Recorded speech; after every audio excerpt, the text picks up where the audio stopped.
আসসালামু আলাইকুম। আজকে আপনাদেরকে দেখাবো সিংহজানি বহুমুখী উচ্চ বিদ্যালয়ের একটি সমন্বিত দৃষ্টি প্রতিবন্ধীদের শিক্ষা কার্যক্রম সম্পর্কে। তারা কিভাবে কথা বলে, তারা কিভাবে ফোন ইউজ করে, স্বাভাবিক জীবনযাপন তারা কিভাবে পরিচালিত করে সে বিষয়ে আমরা দেখাবো। তো হচ্ছে যে তাদের প্রতিষ্ঠানে যাওয়ার পর প্রথমেই তারা আমাদেরকে আপ্যায়ন করে, নিজ হাতে দৃষ্টি প্রতিবন্ধী হওয়া সত্ত্বেও নিজ হাতে কফি বানিয়ে খাওয়ায় আমাদের।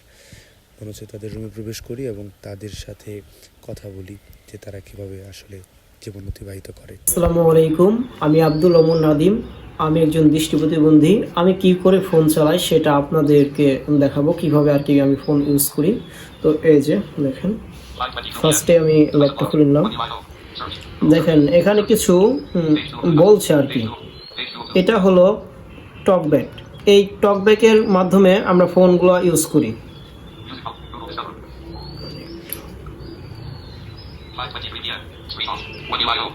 এই যে দেখেন কথা বলতেছে।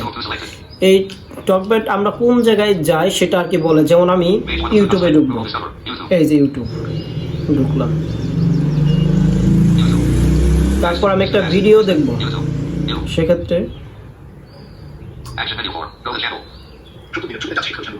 এই যে একটা নিউজ আমি চালু করলাম। আবার যেখানে আমি বের হতে চাই, এই যে এখানে দিয়ে এই যে বের হয়ে গেলাম। সিংহজানি মাল্টিলিটারাল হাই স্কুলে পড়াশোনা করি, ক্লাস 9-এ। তো আমরা পড়াশোনা করি ব্রেল পদ্ধতিতে। আমি একজন দৃষ্টিহীন। তো আমাদের পড়ালেখাটা যারা চোখে দেখে তাদের মতো নয়। যারা চোখে দেখে তারা তো চোখের আলোতে দেখে, তারপরে কালি লেখাটাগুলো দেখে পড়ে, কিন্তু আমাদের তো দৃষ্টিশক্তি নাই। সেক্ষেত্রে আমাদের বিকল্প একটি ব্যবস্থা, সেটা হলো হাতের স্পর্শে আমাদের পড়তে হয়। সেই পড়াটার নাম হলো ব্রেল। এই ব্রেল পদ্ধতিতে আমরা বই পড়ি। আমাদের স্কুলের যে পাঠ্য বই সবকিছু একই, শুধু আমাদের লেখাটা ভিন্ন, কারণ আমরা চোখে দেখি না, আমরা হাত দিয়ে বুঝতে পারি। আমরা যেভাবে পড়ি সেটা হচ্ছে আমাদের এই বইগুলো এরকম, যেটা ব্রেল ডটের মাধ্যমে এই বইটার এই লাইনটুকু যদি আমি পড়ি, বাংলা সহপাঠ নবম ও দশম শ্রেণী।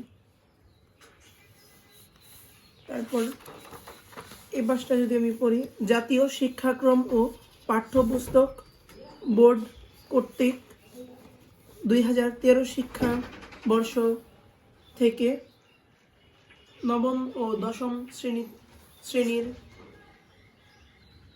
পাঠ্যপুস্তক বিনামূল্যে বিতরণ করে যাচ্ছে। আসসালামু আলাইকুম। আমরা যেহেতু দৃষ্টি প্রতিবন্ধী ছাত্র, অতএব আমাদের লেখার সিস্টেমটা অন্যরকম, পড়ার সিস্টেমটা যেহেতু অন্যরকম, তাহলে লেখার সিস্টেমটা অন্যরকম।